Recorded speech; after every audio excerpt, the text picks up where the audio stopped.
back to Addie's Reading Adventures. Today we are going to be reading Chapter 2 of a Piglet called Truffle. Let's go. Chapter 2, the scrawniest runt I've ever seen. Jasmine left the sty, bolting the door after her. There was no time to lose. At any moment the little piglet might get trampled and crushed by the others. The farmer was striding toward the styes, pushing a wheelbarrow containing a bucket of pig feed. Mr. Carter said, "Jasmine, did you know there were actually 12 piglets in the new litter?" Mr. Carter grunted. 11. I thought there were 11 too, but then I saw there was a tiny little runt underneath the others. They were sitting on top of it and they couldn't feed. I put it right by the teats, but I think it's too weak to suck." Mr. Carter grunted. "It'll have to take its chances. I haven't got time to see to it, and there's nobody else around." Jasmine stared at him outraged. How could he be so uncaring? "But it will die if nobody helps it." The farmer peered through the little door at the sty of the newborn litter. He whistled. "That's the scrawniest runt I've ever seen. It'll never survive. Should put it out of its misery." "Kill it?" Jasmine shrieked. "No, you can't do that." Mr. Carter picked up a battered shovel that was leaning against the wall, threw it into the wheelbarrow, and opened the door of the middle sty. He pushed the wheelbarrow inside. The old sow heaved herself to her feet. Jasmine thought fast. She knew her parents wouldn't approve, but they wouldn't want the poor little pig to die, would they? She plucked up her courage. "Would you let me take the piglet?" she asked. "I could look after it and then bring it back when it's stronger." Mr. Carter scowled as he tipped the bucket of meal into the sow's trough. A floury cloud rose all over him. Wouldn't do any good. It would smell different from the others when it came back. The sow would reject it and the young ones would bully it. "Well, can I just keep it then?" Mr. Carter snorted. "Don't be daft. What do you know about pigs?" "I could learn. I read Practical Pigs." Mr. Carter gave a laugh that was worse than his snort. "It hasn't got a chance, that one. Survival of the fittest. That's what it is. Nature's way." He pushed the wheelbarrow to a far corner of the sty and began to shovel up the muck.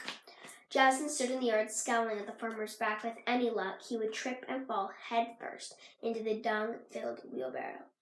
Mom emerged from the cow shed, peeling off the long plastic disposable gloves she wore for calvings. She smiled at Jasmine. That was a lot easier than I feared," she said. "Lovely little bull calf. Ready to go?" "No," Jasmine thought. "I'm not ready to go. I can't leave that little pig to die." "I'm just going to say goodbye to the piglet," she said. "All right, but hurry up. I need to get home and make dinner." "I'll be really quick. I just have to do one thing." If the pig had started to suck, Jasmine thought, then she wouldn't need to do anything.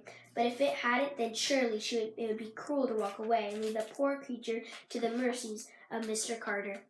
She leaned over the door of the sty. The little runt was where she had left it, lying on top of the two others, eyes closed, violently trembling. Its snout brushed her mother's trent, but it made no attempt to suck. Jasmine took a look around. Mom was loading her medicine and equipment into the trunk of the car. "Come and scrub your boots, Jasmine," she called. It wouldn't be worth asking Mom. Jasmine decided she probably wouldn't approve of taking an animal from a farmer without permission. She might even use a word like stealing, and there was no time for useless arguments. Already the poor little pig looked as if it hardly had any life left in it. Jasmine opened the door of the sty and tiptoed inside. Gently she slipped one hand underneath the piglet's head and the other under its shivering back. It was almost all pink, but it had a few black spots on its back. It was not much larger than a guinea pig.